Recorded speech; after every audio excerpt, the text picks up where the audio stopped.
ओम शांति 10 ଜାନୁଆରୀ 2025 ସାକାର ମୁରଲୀର ମୁଖ୍ୟ ପଏଣ୍ଟରେ ବାବା କହିଛନ୍ତି ପିଲାମାନଙ୍କୁ ସ୍ୱର୍ଗର ସମ୍ପତ୍ତି ଦେବା ପାଇଁ ବାବା ଆସିଛନ୍ତି। ତେଣୁ ପିଲାମାନେ କେତେ ଖୁସିରେ ରହିବା ଉଚିତ। ଖୁସି ପରି ଖୋରାକ ଅର୍ଥାତ୍ ଭୋଜନ ନାହିଁ। ଯିଏ ସର୍ବଦା ଖୁସି ମୌଜରେ ରହିଥାନ୍ତି ତାଙ୍କ ପାଇଁ ଏହା ଯେପରି ଭୋଜନ ଅଟେ।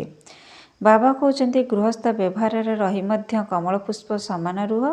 କାମଧନ୍ଦା ଆଦି କରି ମଧ୍ୟ ମୋତେ ମନେ ପକାଇ ଚାଲ। ବାବା କହୁଛନ୍ତି ବର୍ତ୍ତମାନ ସମୟରେ ଯେପରି ବାବା ସର୍ବଶକ୍ତିମାନ ଅଟନ୍ତି, ଦିନକୁ ଦିନ ରାବଣ ମଧ୍ୟ ସର୍ବଶକ୍ତିମାନ ତମ ପ୍ରଧାନ ହୋଇ ଚାଲିଛି। ସେଥିପାଇଁ ବାବା କହୁଛନ୍ତି ମଧୁର ସନ୍ତାନମାନେ ଦେହୀ ଅଭିମାନୀ ହୁଅ। ନିଜକୁ ଆତ୍ମା ଭାବି ବାବାଙ୍କୁ ୟାଦ କର, ତାହା ସହିତ ଦୈବୀଗୁଣ ମଧ୍ୟ ଧାରଣ କର। ତେବେ ତୁମେ ଲକ୍ଷ୍ମୀନାରାୟଣଙ୍କ ଭଳି ହୋଇଯିବ। ନିଜକୁ ଆତ୍ମା ବୋଲି ଭାବି ଭାଇ ଭାଇର ଦୃଷ୍ଟିରେ ଦେଖିବାକୁ ହେବ, ତେବେ ଭଲ ଭାବରେ ତୀର ଲାଗିବ। ବାବା ବୁଝାଉଛନ୍ତି ପିଲାମାନେ ସର୍ବଦା ଖୁସିରେ ରହିବାକୁ ଚାହୁଁଥିଲେ ମନ୍ମନା ଭାବ ହୁଅ। ନିଜକୁ ଆତ୍ମା ଭାବି ବାବାଙ୍କୁ ୟାଦ କର। ଏହି ନୂଆ ପ୍ରକାରର ଅଭ୍ୟାସ କଲେ ପୁଣି ଶରୀରର ଅଭିମାନ ତୁଟିଯିବ। ମାୟାର ତୋଫାନ କମ୍ ଆସିବ। ଖରାପ ସଂକଳ୍ପ ଆସିବ ନାହିଁ। ବିକାରୀ ଦୃଷ୍ଟି ମଧ୍ୟ ରହିବ ନାହିଁ। ବାବା କହୁଛନ୍ତି ନିଜକୁ ନିଜେ ପରିଶ୍ରମ କରିବାକୁ ପଡ଼ିବ। ଅନ୍ୟମାନଙ୍କୁ ଦେଖ ନାହିଁ, ପରିଶ୍ରମ କରିବ, ତେବେ ଯାଇ ଉଚ୍ଚପଦ ପାଇବ। ଏଥିପାଇଁ କିଛି ସହନ ମଧ୍ୟ କରିବାକୁ ପଡ଼ିଥାଏ। ଯେତେବେଳେ କେହି ଓଲଟା ସିଧା କଥା କହୁଛନ୍ତି ତେବେ ତୁମେ ଚୁପ୍ ରୁହ। ତୁମେ ଚୁପ୍ ରହିଲେ ପୁଣି ଅନ୍ୟ ଜଣେ କ'ଣ କରିବ? ବାବା କହୁଛନ୍ତି ବର୍ତ୍ତମାନ ତୁମର ଜୀବନ ଅମୂଲ୍ୟ ଅଟେ। ସେଥିପାଇଁ ଏହି ଶରୀରର ମଧ୍ୟ ଯତ୍ନ ନେବାକୁ ପଡ଼ିବ। ବର୍ତ୍ତମାନ ତୁମେ ଯେତେ ଯୋଗରେ ରହିବ ସେତେ ଆୟୁ ବଢ଼ିବ। ବାବା କହୁଛନ୍ତି କେହି ବେମାର ହୋଇଗଲେ ତାଙ୍କ ଉପରେ ବିରକ୍ତ ହେବା ଅନୁଚିତ। ତାଙ୍କୁ ମଧ୍ୟ କୁହ ଶିବ ବାବାଙ୍କୁ ୟାଦ କର। ଯେତେ ୟାଦ କରିବେ ସେତେ ତାଙ୍କର ପାପ କଟି ଚାଲିବ। ତାଙ୍କର ସେବା କରିବା ଉଚିତ। ଓମ୍ ଶାନ୍ତି। ବର୍ତ୍ତମାନ ସମ୍ପୂର୍ଣ୍ଣ ମୁରଲୀ ଶୁଣିବା। ମିଠେ ବଚ୍ଚେ ବାବା ତୁମକୁ ଜ୍ଞାନ ଯୋଗର ପୁଷ୍ଟିକର ଖାଦ୍ୟ ଖୁଆଇ ତୁମମାନଙ୍କର ଅତି ଶ୍ରେଷ୍ଠ ଆତିଥ୍ୟ କରୁଛନ୍ତି। ତେଣୁ ତୁମେମାନେ ସର୍ବଦା ଖୁସି ମୌଜରେ ରୁହ ଏବଂ ଶ୍ରୀମତ ଅନୁସାରେ ସମସ୍ତଙ୍କର ଏହିଭଳି ଆତିଥ୍ୟ କରିଚାଲ। ବାବା ତୁମକୁ ଜ୍ଞାନ ଯୋଗର ପୁଷ୍ଟିକର ଖାଦ୍ୟ ଖୁଆଇ ତୁମମାନଙ୍କର ଅତି ଶ୍ରେଷ୍ଠ ଆତିଥ୍ୟ କରୁଛନ୍ତି। ତେଣୁ ତୁମେମାନେ ସର୍ବଦା ଖୁସି ମୌଜରେ ରୁହ ଏବଂ ଶ୍ରୀମତ ଅନୁସାରେ ସମସ୍ତଙ୍କର ଏହିଭଳି ଆତିଥ୍ୟ କରିଚାଲ। ପ୍ରଶ୍ନ, ଏହି ସଙ୍ଗମ ଯୁଗରେ ତୁମ ପାଖରେ ସବୁଠାରୁ ଅମୂଲ୍ୟ ଜିନିଷ କ'ଣ ରହିଛି ଯାହାର ଯତ୍ନ ନେବାକୁ ହେବ? ଏହି ସଙ୍ଗମ ଯୁଗରେ ତୁମ ପାଖରେ ସବୁଠାରୁ ଅମୂଲ୍ୟ ଜିନିଷ କ'ଣ ରହିଛି ଯାହାର ଯତ୍ନ ନେବାକୁ ହେବ? ଉତ୍ତର, ଏହି ସର୍ବୋତ୍ତମ ବ୍ରାହ୍ମଣ କୁଳରେ ତୁମର ଏହି ଜୀବନ ହିଁ ବହୁତ ଅମୂଲ୍ୟ ଅଟେ। ସେଥିପାଇଁ ଶରୀରର ଯତ୍ନ ନିଶ୍ଚିନ୍ତ ନେବାକୁ ପଡ଼ିବ। ଏପରି ନୁହେଁ କି ଏହା ତ ମାଟିର ପିତୁଳା ଅଟେ, ତେଣୁ ଏହା ନଷ୍ଟ ହେଲେ ହେଉ ନା, ଏହାକୁ ବଞ୍ଚାଇ ରଖିବାକୁ ହେବ। ଯଦି କେହି ରୋଗରେ ପଡ଼ିଯାଆନ୍ତି ତେବେ ତାଙ୍କ ଉପରେ ବିରକ୍ତ ହେବା ଅନୁଚିତ। ତାଙ୍କୁ କୁହ ତୁମେ ଶିବ ବାବାଙ୍କୁ ମନେ ପକାଅ। ଯେତେ ଯେତେ ସ୍ମରଣ କରିବ ସେତେ ତୁମର ପାପ କଟି ଚାଲିବ। ଏହିଭଳି ଭାବେ ତାଙ୍କର ସେବା କରିବା ଦରକାର, ଯାହାଦ୍ୱାରା କି ବଞ୍ଚି ରୁହନ୍ତୁ ଏବଂ ଶିବ ବାବାଙ୍କୁ ସ୍ମରଣ କରୁଥାନ୍ତୁ। ଓମ୍ ଶାନ୍ତି। ଜ୍ଞାନର ତୃତୀୟ ନେତ୍ର ଦେଇଥିବା ଆତ୍ମିକ ପିତା ଆତ୍ମିକ ସନ୍ତାନମାନଙ୍କୁ ବୁଝାଉଛନ୍ତି ଜ୍ଞାନର ତୃତୀୟ ନେତ୍ର ବାବାଙ୍କ ବିନା ଅନ୍ୟ କେହି ଦେଇପାରିବେ ନାହିଁ। ଏବେ ତୁମ ସନ୍ତାନମାନଙ୍କୁ ଜ୍ଞାନର ତୃତୀୟ ନେତ୍ର ମିଳିଛି। ଏବେ ତୁମେ ସନ୍ତାନମାନେ ଜାଣୁଛ ଯେ ଏହି ପୁରୁଣା ଦୁନିଆ ବଦଳିବାର ଅଛି। ବିଚାରା ମନୁଷ୍ୟମାନେ ଜାଣିନାହାନ୍ତି କି କିଏ ବଦଳାଇବେ ଏବଂ କିପରି ବଦଳାଇବେ। କାହିଁକି ନା ତାଙ୍କ ପାଖରେ ଜ୍ଞାନର ତୃତୀୟ ନେତ୍ର ହିଁ ନାହିଁ।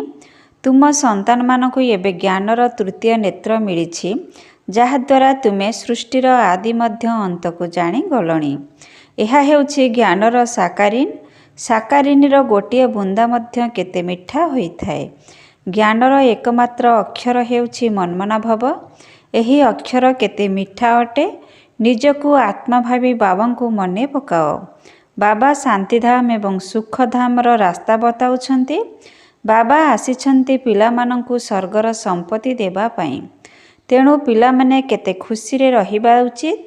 କୁହାଯାଏ ମଧ୍ୟ ଖୁସି ପରି ଖୁରାକ ଅର୍ଥାତ୍ ଭୋଜନ ନାହିଁ। ଯିଏ ସର୍ବଦା ଖୁସି ମୌଜରେ ରହିଥାନ୍ତି ତାଙ୍କ ପାଇଁ ଏହା ଯେପରି ଭୋଜନ ଅଟେ। 21 ଜନ୍ମ ମୌଜରେ ରହିବା ପାଇଁ ଏହା ହେଉଛି ଶକ୍ତିଶାଳୀ ପୁଷ୍ଟିକର ଖାଦ୍ୟ।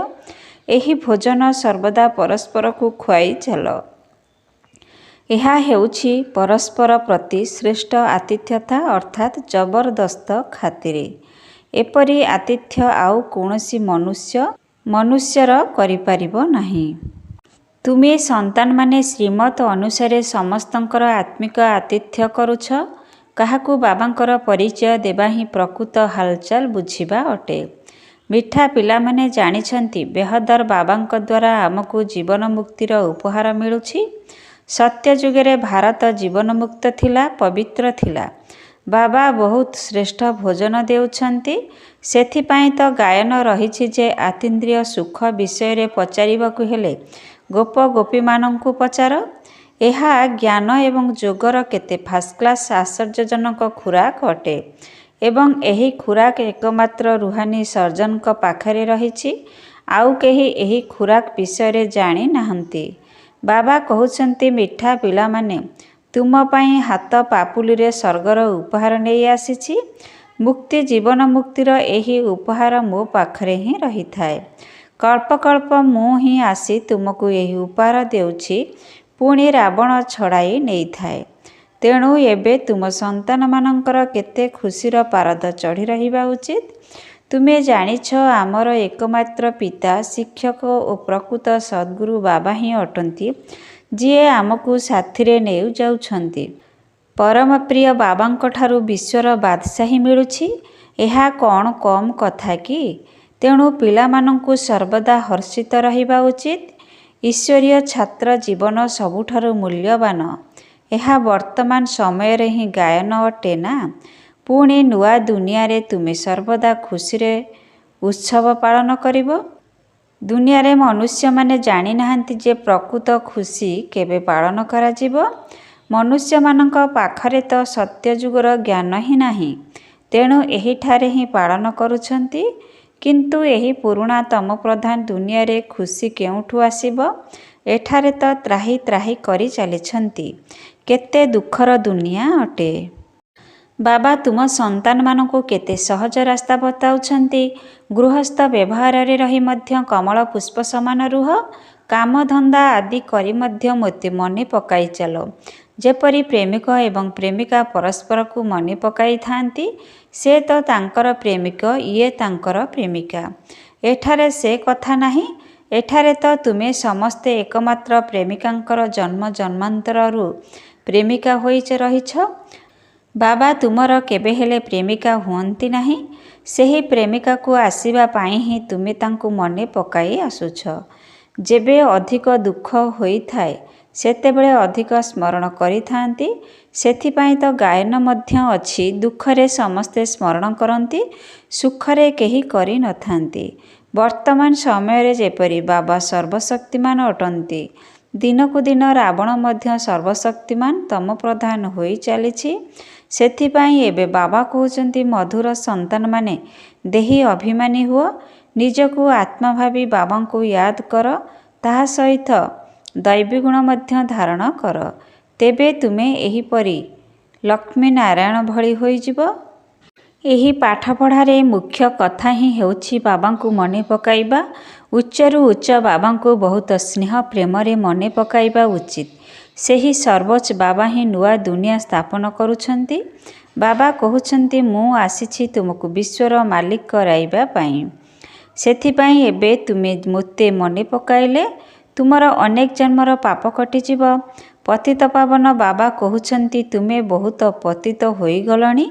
ସେଥିପାଇଁ ଏବେ ତୁମେ ମୋତେ ମନେ ପକାଇଲେ ପବିତ୍ର ହୋଇ ପବିତ୍ର ଦୁନିଆର ମାଲିକ ହୋଇଯିବ। ପତିତପାବନ ବାବାଙ୍କୁ ହିଁ ଡାକୁଛନ୍ତି ନା? ଏବେ ବାବା ଆସିଛନ୍ତି, ତେଣୁ ନିଶ୍ଚୟ ପବିତ୍ର ହେବାକୁ ପଡ଼ିବ। ବାବା ଦୁଃଖହର୍ତ୍ତା ସୁଖକର୍ତ୍ତା ଅଟନ୍ତି। ବାସ୍ତବରେ ସତ୍ୟ ଯୁଗରେ ପବିତ୍ର ଦୁନିଆ ଥିଲା, ତେଣୁ ସମସ୍ତେ ସୁଖୀ ହିଁ ଥିଲେ। ଏବେ ବାବା ପୁନର୍ବାର କହୁଛନ୍ତି, ପିଲାମାନେ ଶାନ୍ତିଧାମ ଏବଂ ସୁଖଧାମକୁ ୟାଦ କରୁଥାଅ। ବର୍ତ୍ତମାନ ହେଉଛି ସଙ୍ଗମ ଯୁଗ। ନାଉରିଆ ତୁମକୁ ଏ ପାରିରୁ ସେ ପାରିକୁ ନେଇ ଯାଉଛନ୍ତି। କିଛି ଗୋଟିଏ ନାଁ ନୁହେଁ, ସାରା ଦୁନିଆ ଯେପରି ଏକ ବଡ଼ ଜାହାଜ ଅଟେ, ତାକୁ ପାରି କରି ନେଇ ଯାଉଛନ୍ତି। ତୁମେ ମିଠା ପିଲାମାନେ କେତେ ଖୁସି ହେବା ଉଚିତ। ତୁମ ପାଇଁ ତ ସବୁବେଳେ ଖୁସି ହିଁ ଖୁରାକ ରହିଛି। ବେହଦର ବାବା ଆମକୁ ପଢ଼ାଉଛନ୍ତି, ବାସ୍ ଏ କଥା ତ ନା କେବେ ଶୁଣିଛୁ ନା ପଢ଼ିଛୁ। ଭଗବାନୁବାଚ ମୁଁ ତୁମ ରୁହାନୀ ସନ୍ତାନମାନଙ୍କୁ ରାଜଯୋଗ ଶିଖାଉଛି, ତେଣୁ ସମ୍ପୂର୍ଣ୍ଣ ରୂପେ ଶିଖିବା ଉଚିତ, ଧାରଣ କରିବା ଦରକାର, ସମ୍ପୂର୍ଣ୍ଣ ରୂପେ ପଢ଼ିବା ଉଚିତ। ପାଠପଢ଼ାରେ ସର୍ବଦା କ୍ରମାନ୍ୱୟରେ ରହିଥାନ୍ତି। ନିଜକୁ ଦେଖିବା ଉଚିତ କି ମୁଁ ଉତ୍ତମ ଅଟେ ନା ମଧ୍ୟମ ଅଟେ ନା କନିଷ୍ଠ। ବାବା କହୁଛନ୍ତି ନିଜକୁ ଦେଖ, ମୁଁ ଉଚ୍ଚପଦ ପାଇବାର ଯୋଗ୍ୟ ଅଟେ। ରୁହାନୀ ସେବା କରୁଛି କାହିଁକି ନା ବାବା କହୁଛନ୍ତି ପିଲାମାନେ ସେବା ଯୋଗ୍ୟ ହୁଅ, ବାବାଙ୍କୁ ଅନୁସରଣ କର। ମୁଁ ସେବା କରିବା ନିମନ୍ତେ ହିଁ ଆସିଛି, ପ୍ରତ୍ୟହ ସେବା କରୁଛି, ସେଥିପାଇଁ ହିଁ ଏହି ରଥ ନେଇଛି। ଏହାଙ୍କର ରଥ ବେମାର ହୋଇଗଲେ ମୁଁ ୟାଙ୍କ ଭିତରେ ବସି ମୁରଲୀ ଲେଖୁଛି। ମୁଖ ଦ୍ୱାରା ତ କହିପାରିବି ନାହିଁ, ତେଣୁ ଲେଖି ଦେଉଛି, ଯାହାଦ୍ୱାରା ପିଲାମାନଙ୍କର ମୁରଲୀ ମିସ୍ ନ ହେଉ। ତେଣୁ ମୁଁ ମଧ୍ୟ ସେବାରେ ରହିଛି ନା, ଏହା ହେଉଛି ରୁହାନୀ ସେବା। ତେଣୁ ତୁମେମାନେ ମଧ୍ୟ ବାବାଙ୍କ ସେବାରେ ଲାଗିଯାଅ, ଈଶ୍ୱର ପିତାଙ୍କର ସେବାରେ ଉପସ୍ଥିତ ହୋଇଯାଅ। ଯେଉଁମାନେ ଭଲ ପୁରୁଷାର୍ଥ ଓ ଭଲ ସେବା କରିଥାନ୍ତି ତାଙ୍କୁ ମହାବୀର କୁହାଯାଏ। ଦେଖାଯାଏ କି କେଉଁମାନେ ମହାବୀର ଅଟନ୍ତି, ଯିଏକି ବାବାଙ୍କ ନିର୍ଦ୍ଦେଶରେ ଚାଲୁଛନ୍ତି। ବାବାଙ୍କର ନିର୍ଦ୍ଦେଶ ହେଉଛି ନିଜକୁ ଆତ୍ମା ଭାବି ଭାଇ ଭାଇକୁ ଦେଖ, ଏହି ଶରୀରକୁ ଭୁଲିଯାଅ। ବାବା ମଧ୍ୟ ଶରୀରକୁ ଦେଖୁନାହାନ୍ତି। ବାବା କହୁଛନ୍ତି ମୁଁ ଆତ୍ମାମାନଙ୍କୁ ଦେଖୁଛି। ବାକି ଏହା ତ ଜଣାଅଛି ଯେ ଆତ୍ମା ଶରୀର ବିନା କଥା କହିପାରିବ ନାହିଁ। ମୁଁ ମଧ୍ୟ ଏହି ଶରୀରକୁ ଲୋନରେ ନେଇଛି। ଶରୀର ସହିତ ହିଁ ଆତ୍ମା ପାଠ ପଢ଼ିପାରିବ। ବାବାଙ୍କର ବସିବା ସ୍ଥାନ ଏହି ଭୃକୁଟିରେ ଅଟେ। ଏହା ହେଉଛି ଅକାଳ ତଖତ। ଆତ୍ମା ହେଉଛି ଅକାଳ ମୂରତ, ଯାହାକୁ କାଳ ଖାଇପାରିବ ନାହିଁ। ଆତ୍ମା କେବେ ଛୋଟ ବଡ଼ ହୋଇନଥାଏ, ଶରୀର ଛୋଟ ବଡ଼ ହୋଇଥାଏ। ଯେଉଁ ସବୁ ଆତ୍ମାମାନେ ଅଛନ୍ତି ସେମାନଙ୍କର ଆସନ ଏହି ଭୃକୁଟି ଅଟେ। ଶରୀର ତ ସମସ୍ତଙ୍କର ଭିନ୍ନ ଭିନ୍ନ ହୋଇଥାଏ। କାହାର ଅକାଳ ତଖତ ପୁରୁଷର, କାହାର ସ୍ତ୍ରୀର ହୋଇଥାଏ, କାହାର ଅକାଳ ତଖତ ଛୋଟ ପିଲାର ହୋଇଥାଏ। ବାବା ବସି ପିଲାମାନଙ୍କୁ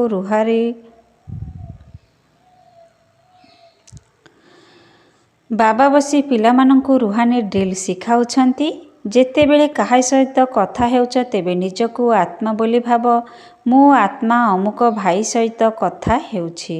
ବାବାଙ୍କର ସନ୍ଦେଶ ଦେଉଛି କି ଶିବ ବାବାଙ୍କୁ ୟାଦ କର। ୟାଦ ଦ୍ୱାରା ହିଁ ଜଙ୍କ ଛାଡ଼ିବ।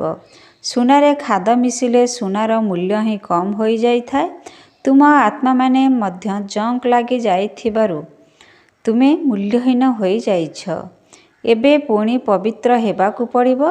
ତୁମ ଆତ୍ମାମାନଙ୍କୁ ଏବେ ଜ୍ଞାନର ତୃତୀୟ ନେତ୍ର ମିଳିଛି। ସେହି ନେତ୍ର ଦ୍ୱାରା ନିଜର ଭାଇମାନଙ୍କୁ ଦେଖ। ଭାଇ ଭାଇକୁ ଦେଖିବା ଦ୍ୱାରା କର୍ମେନ୍ଦ୍ରିୟ ଚଞ୍ଚଳ ହେବ ନାହିଁ। ଯଦି ରାଜ୍ୟଭାଗ୍ୟ ନେବାର ଅଛି, ବିଶ୍ୱର ମାଲିକ ହେବାର ଅଛି, ତେବେ ଏହି ମେହନତ କର। ଭାଇ ଭାଇ ଭାବି ସମସ୍ତଙ୍କୁ ଜ୍ଞାନ ଦିଅ। ତେବେ ପୁଣି ଏହି ଅଭ୍ୟାସ ପକ୍କା ହୋଇଯିବ। ତୁମେ ସମସ୍ତେ ପ୍ରକୃତରେ ଭାଇ ଭାଇ ଅଟ। ବାବା ମଧ୍ୟ ଉପରୁ ଆସିଛନ୍ତି, ତୁମେ ମଧ୍ୟ ଉପରୁ ଆସିଛ। ବାବା ପିଲାମାନଙ୍କ ସହିତ ସେବା କରୁଛନ୍ତି। ସେବା କରିବା ପାଇଁ ବାବା ସାହସ ଦେଉଛନ୍ତି। ପିଲାମାନଙ୍କର ସାହସ ବାବାଙ୍କର ସହଯୋଗ। ତେଣୁ ଏହି ଅଭ୍ୟାସ କରିବାକୁ ହେବ। ମୁଁ ଆତ୍ମା ଭାଇକୁ ପଢ଼ାଉଛି, ଆତ୍ମା ପଢ଼ୁଛି ନା। ଏହାକୁ ଆଧ୍ୟାତ୍ମିକ ଜ୍ଞାନ କୁହାଯାଉଛି, ଯାହା ରୁହାନୀ ବାବାଙ୍କଠାରୁ ହିଁ ମିଳୁଛି। ସଙ୍ଗମରେ ହିଁ ବାବା ଆସି ଏହି ଜ୍ଞାନ ଦେଉଛନ୍ତି କି ନିଜକୁ ଆତ୍ମା ବୋଲି ଭାବ। ତୁମେ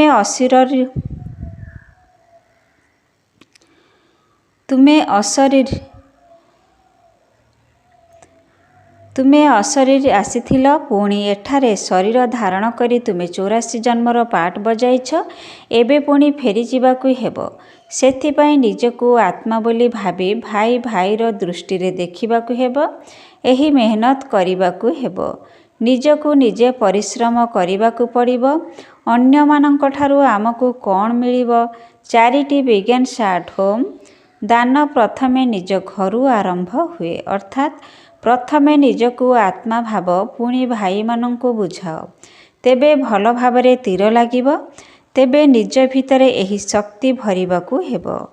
ପରିଶ୍ରମ କରିବ, ତେବେ ଯାଇ ଉଚ୍ଚପଦ ପାଇବ। ଏଥିପାଇଁ କିଛି ସହନ ମଧ୍ୟ କରିବାକୁ ପଡ଼ିଥାଏ। ଯେତେବେଳେ କେହି ଓଲଟାସିଲଟା କଥା କହୁଛନ୍ତି, ତେବେ ତୁମେ ଚୁପ୍ ରୁହ। ତୁମେ ଚୁପ୍ ରହିଲେ ପୁଣି ଅନ୍ୟ ଜଣେ କ'ଣ କରିବ? ଦୁଇ ହାତରେ ତାଳି ବାଜିଥାଏ। ଜଣେ ମୁଖର ତାଳି ବଜାଇଲେ ଅନ୍ୟ ଜଣେ ଯଦି ଚୁପ୍ ରହିଯିବ, ତେବେ ସେ ସ୍ୱତଃ ଚୁପ୍ ହୋଇଯିବେ। ତାଳିରେ ତାଳି ବାଜିବା ଦ୍ୱାରା ଶବ୍ଦ ହୋଇଥାଏ। ପିଲାମାନଙ୍କୁ ପରସ୍ପରର କଲ୍ୟାଣ କରିବା ଉଚିତ। ବାବା ବୁଝାଉଛନ୍ତି, ପିଲାମାନେ ସର୍ବଦା ଖୁସିରେ ରହିବାକୁ ଚାହୁଁଥିଲେ ମନ୍ମନା ଭବ ହୁଅ। ନିଜକୁ ଆତ୍ମା ଭାବି ବାବାଙ୍କୁ ୟାଦ କର। ଭାଇମାନଙ୍କୁ ଅର୍ଥାତ୍ ଆତ୍ମାମାନଙ୍କୁ ଦେଖ।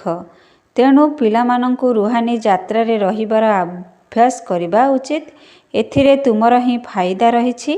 ବାବାଙ୍କର ଶିକ୍ଷା ଭାଇମାନଙ୍କୁ ଦେବାକୁ ହେବ। ବାବା କହୁଛନ୍ତି, ମୁଁ ତୁମ ଆତ୍ମାମାନଙ୍କୁ ଜ୍ଞାନ ଦେଉଛି, ଆତ୍ମାକୁ ହିଁ ଦେଖୁଛି।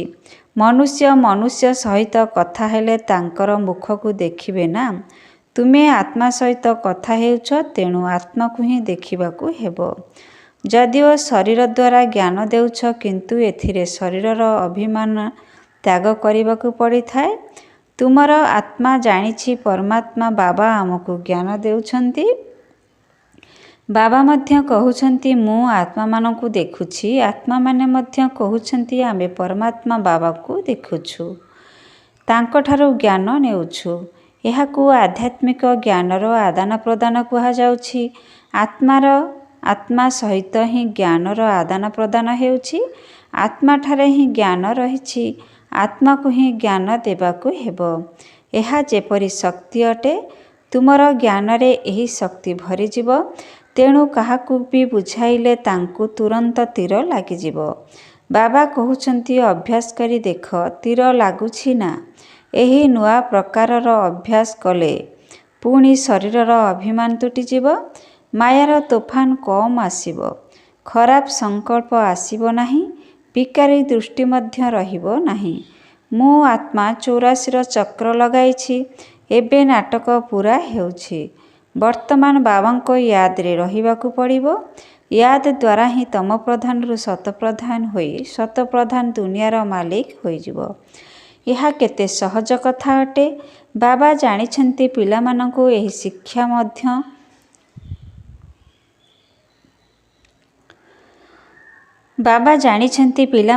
ଏହି ଶିକ୍ଷା ଦେବା ମଧ୍ୟ ମୋର ପାର୍ଟ ଅଟେ।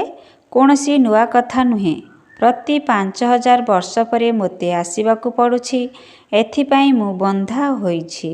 ପିଲାମାନଙ୍କୁ ବସି ବୁଝାଉଛି, ମିଠା ମିଠା ପିଲାମାନେ, ରୁହାନୀ ୟାଦର ଯାତ୍ରାରେ ରୁହ, ତେବେ ଅନ୍ତମତି ସ୍ୱଗତି ହୋଇଯିବ। ଏହା ଅନ୍ତକାଳର ଅଟେ ନା। ମୋତେ ମନେ ପକାଇଲେ ତୁମର ସଦ୍ଗତି ହୋଇଯିବ। ୟାଦର ଯାତ୍ରା ଦ୍ୱାରା ସ୍ଥିତି ମଜବୁତ ହୋଇଯିବ। ଏହି ଦେହୀ ଅଭିମାନୀ ହେବାର ଶିକ୍ଷା ଥରେ ମାତ୍ର ତୁମ ପିଲାମାନଙ୍କୁ ମିଳୁଛି। କେତେ ଆଶ୍ଚର୍ଯ୍ୟଜନକ ଜ୍ଞାନ ଅଟେ। ବାବା ଚମତ୍କାର ଅଟନ୍ତି, ତେଣୁ ତାଙ୍କର ଜ୍ଞାନ ମଧ୍ୟ ଚମତ୍କାର ଅଟେ। ଏହି ଜ୍ଞାନକୁ ବାବାଙ୍କ ବ୍ୟତୀତ ଅନ୍ୟ କେହି କେବେ ହେଲେ ବୁଝାଇ ପାରିବେ ନାହିଁ। ଏବେ ଘରକୁ ଫେରିବାକୁ ହେବ। ସେଥିପାଇଁ ବାବା କହୁଛନ୍ତି, ମଧୁର ପିଲାମାନେ, ଏହି ଅଭ୍ୟାସ କର। ନିଜକୁ ଆତ୍ମା ଭାବି ଆତ୍ମାମାନଙ୍କୁ ଜ୍ଞାନ ଦିଅ। ତୃତୀୟ ନେତ୍ର ଦ୍ୱାରା ଭାଇ ଭାଇକୁ ଦେଖିବାକୁ ହେବ। ଏହା ହିଁ ସବୁଠାରୁ ବଡ଼ ମେହନତର କାର୍ଯ୍ୟ। ଏହା ହେଉଛି ତୁମ ବ୍ରାହ୍ମଣମାନଙ୍କର ସର୍ବୋତ୍ତମ ସର୍ବୋଚ୍ଚ କୂଳ। ବର୍ତ୍ତମାନ ତୁମର ଜୀବନ ଅମୂଲ୍ୟ ଅଟେ। ସେଥିପାଇଁ ଏହି ଶରୀରର ମଧ୍ୟ ଯତ୍ନ ନେବାକୁ ପଡ଼ିବ। ତମ ପ୍ରଧାନ ହୋଇଯାଇଥିବା ଯୋଗୁଁ ଶରୀରର ଆୟୁଷ୍ୟ ମଧ୍ୟ କମ୍ ହୋଇଗଲାଣି। ବର୍ତ୍ତମାନ ତୁମେ ଯେତେ ଯୋଗରେ ରହିବ, ସେତେ ଆୟୁଷ୍ୟ ବଢ଼ିବ। ସତ୍ୟ ଯୁଗରେ ତୁମର ଆୟୁଷ୍ୟ ବଢ଼ି ବଢ଼ି 150 ବର୍ଷ ହୋଇଯିବ। ସେଥିପାଇଁ ଶରୀରର ମଧ୍ୟ ଯତ୍ନ ନେବାକୁ ପଡ଼ିବ। ଏପରି ନୁହେଁ ଯେ ତାହା ତ ମାଟିର ପିତୁଳା ଅଟେ, ଏହା ନଷ୍ଟ ହୋଇଯାଉ। ନା, ଏହାକୁ ବଞ୍ଚାଇ ରଖିବାକୁ ପଡ଼ିବ। ଏହା ଅମୂଲ୍ୟ ଜୀବନ ଅଟେ ନା। କେହି ବେମାର ହୋଇଗଲେ ତାଙ୍କ ଉପରେ ବିରକ୍ତ ହେବା ଅନୁଚିତ। ତାଙ୍କୁ ମଧ୍ୟ କୁହ, ଶିବ ବାବାଙ୍କୁ ୟାଦ କର। ଯେତେ ୟାଦ କରିବେ ସେତେ ତାଙ୍କର ପାପ କଟି ଚାଲିବ। ତାଙ୍କର ସେବା କରିବା ଉଚିତ। ବଞ୍ଚି ଥାଉ ଥାଉ ଶିବ ବାବାଙ୍କୁ ୟାଦ କରନ୍ତୁ। ଆତ୍ମା ମଧ୍ୟରେ ଏହି ଜ୍ଞାନ ତ ରହୁଛି ନା, ମୁଁ ବାବାଙ୍କୁ ୟାଦ କରୁଛି, ଆତ୍ମା ମନେ ପକାଉଛି ବାବାଙ୍କ ଠାରୁ ସମ୍ପତ୍ତି ପାଇବା ପାଇଁ। ଆଚ୍ଛା, ମିଠା ମିଠା ଶିଖିଲେ ସନ୍ତାନମାନଙ୍କ ପ୍ରତି ପୁରୁଷାର୍ଥ କ୍ରମାନୁସାରେ ମାତା ପିତା ବାପଦାଦାଙ୍କର ମଧୁର ସ୍ନେହ ସମ୍ପନ୍ନ ଶୁଭେଚ୍ଛା ଏବଂ ସୁପ୍ରଭାତ। ଆତ୍ମିକ ପିତାଙ୍କର ଆତ୍ମିକ ସନ୍ତାନମାନଙ୍କୁ ନମସ୍ତେ। ଆତ୍ମିକ ସନ୍ତାନମାନଙ୍କର ଆତ୍ମିକ ପିତାଙ୍କୁ ନମସ୍ତେ ନମସ୍ତେ ନମସ୍ତେ। ଓଂ ଶାନ୍ତି। ମେରା ବାବା, ପ୍ୟାରା ବାବା, ମିଠା ବାବା, ଶୁକ୍ରିୟା ବାବା। ଓଂ ଶାନ୍ତି। ଧାରଣା ପାଇଁ ମୁଖ୍ୟ ସାର। 1ରେ ନିଜେ ନିଜକୁ ଦେଖ, ମୁଁ ପୁରୁଷାର୍ଥରେ ଉତ୍ତମ, ମଧ୍ୟମ ନା କନିଷ୍ଠ ଅଟେ? ମୁଁ ଉଚ୍ଚପଦ ପାଇବା ପାଇଁ ଯୋଗ୍ୟ ଅଟେ? ମୁଁ ଆତ୍ମିକ ସେବା କରୁଛି ତ? ନିଜେ ନିଜକୁ ଦେଖ, ମୁଁ ପୁରୁଷାର୍ଥରେ ଉତ୍ତମ, ମଧ୍ୟମ ନା କନିଷ୍ଠ ଅଟେ? ମୁଁ ଉଚ୍ଚପଦ ପାଇବା ପାଇଁ ଯୋଗ୍ୟ ଅଟେ? ମୁଁ ଆତ୍ମିକ ସେବା କରୁଛି ତ? 2ରେ ତୃତୀୟ ନେତ୍ର ଦ୍ୱାରା ଆତ୍ମା ଭାଇକୁ ଦେଖ। ଆତ୍ମା ଆତ୍ମା ଭାଇ ଭାଇ ମନେକରି ସମସ୍ତଙ୍କୁ ଜ୍ଞାନ ଦିଅ। ଆତ୍ମିକ ସ୍ଥିତିରେ ରହିବାର ଅଭ୍ୟାସ କରିବା ଦ୍ୱାରା କର୍ମେନ୍ଦ୍ରିୟ ଗୁଡ଼ିକ ଚଞ୍ଚଳ ହେବେ ନାହିଁ। ତୃତୀୟ ନେତ୍ର ଦ୍ୱାରା ଆତ୍ମା ଭାଇକୁ ଦେଖ। ଆତ୍ମା ଆତ୍ମା ଭାଇ ଭାଇ ମନେକରି ସମସ୍ତଙ୍କୁ ଜ୍ଞାନ ଦିଅ। ଆତ୍ମିକ ସ୍ଥିତିରେ ରହିବାର ଅଭ୍ୟାସ କରିବା ଦ୍ୱାରା କର୍ମେନ୍ଦ୍ରିୟ ଗୁଡ଼ିକ ଚଞ୍ଚଳ ହେବେ ନାହିଁ। ବରଦାନ। ବ୍ରହ୍ମା ବାବାଙ୍କ ସମାନ ମହାତ୍ୟାଗ ଦ୍ୱାରା ମହାନ ଭାଗ୍ୟ ନିର୍ମାଣ କରୁଥିବା ଫରିସ୍ତା ତଥା ବିଶ୍ୱ ମହାରାଜା ହୁଅ। ବ୍ରହ୍ମା ବାବାଙ୍କ ସମାନ ମହାତ୍ୟାଗ ଦ୍ୱାରା ମହାନ ଭାଗ୍ୟ ନିର୍ମାଣ କରୁଥିବା ଫରିସ୍ତା ତଥା ବିଶ୍ୱ ମହାରାଜ ହୁଅ। ଫରିସ୍ତା ତଥା ବିଶ୍ୱ ମହାରାଜ ହେବାର ବରଦାନ ସେହି ପିଲାମାନଙ୍କୁ ପ୍ରାପ୍ତ ହୋଇଥାଏ ଯେଉଁମାନେ ବ୍ରହ୍ମା ବାବାଙ୍କର ପ୍ରତ୍ୟେକ କର୍ମ ରୂପୀ ପାଦ ଚିହ୍ନ ଉପରେ ପାଦ ରଖି ଚାଲିଥାନ୍ତି, ଅର୍ଥାତ୍ ତାଙ୍କୁ ଅନୁକରଣ କରିଥାନ୍ତି ଏବଂ ଯେଉଁମାନଙ୍କର ମନ, ବୁଦ୍ଧି ଏବଂ ସଂସ୍କାର ସର୍ବଦା ବାବାଙ୍କ ପାଖରେ ସମର୍ପିତ ଅଟେ। ଯେପରି ବ୍ରହ୍ମା ବାବା ଏହି ମହାତ୍ୟାଗ ଦ୍ୱାରା ମହାନ ଭାଗ୍ୟ ପ୍ରାପ୍ତ କରିଥିଲେ, ଅର୍ଥାତ୍ ନମ୍ବର 1 ସମ୍ପୂର୍ଣ୍ଣ ଫରିସ୍ତା ଏବଂ ନମ୍ବର 1 ବିଶ୍ୱ ମହାରାଜା ହୋଇଗଲେ, ସେହିପରି ତାଙ୍କୁ ଅନୁକରଣ କରୁଥିବା ପିଲାମାନେ ମଧ୍ୟ ମହାନ ତ୍ୟାଗୀ ବା ସର୍ବସ୍ୱ ତ୍ୟାଗୀ ହୋଇଥାନ୍ତି। ସେମାନେ ନିଜର ସଂସ୍କାରରୁ ମଧ୍ୟ ବିକାର ଗୁଡ଼ିକର ବଂଶକୁ ତ୍ୟାଗ କରି ଦେଇଥାନ୍ତି। ସ୍ଲୋଗାନ। ଏବେ ସମସ୍ତ ବିନାଶୀ ଆଧାର ଗୁଡ଼ିକ ମୂଲ୍ୟହୀନ ହୋଇଯିବ, ତେଣୁ ଏକମାତ୍ର ବାବାଙ୍କୁ ହିଁ ନିଜର ଆଧାର କରିଦିଅ।